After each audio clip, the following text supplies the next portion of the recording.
কোনো এক স্নিগ্ধ সন্ধ্যা, চারিদিকে লাস্যময়ী চাঁদের আলো, কিন্তু তাও যেন ঘিরে ধরে অমাবস্যার মৌনতা।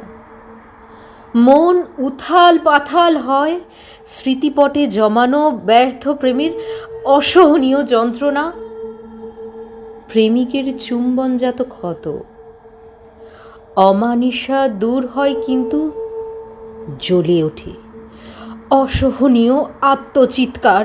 গুমোট হয় চারিদিক, যেন ধ্বংসের শেষ, সব অপেক্ষার অবসান আজই।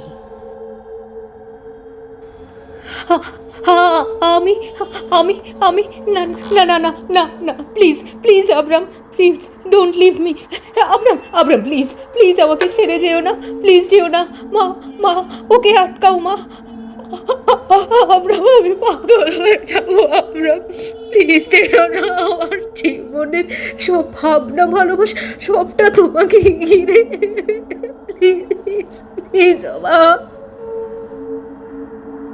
প্রায় 15 বছর পর সময় কেটেছে অনেক, দূরত্ব বেড়েছে মনের, মাথার মধ্যে অনেক জট। মন মাথার যুদ্ধে মন পরাজিত, বিধ্বস্ত। সেই বিধ্বস্ত মনের কাহিনী আপনাদের সামনে পরিবেশিত হতে আসছে কিছুদিনের মধ্যেই। শুনতে থাকুন। আসছে অনাদৃতা, প্রতিশোধেরা ফিরে ফিরে আসে।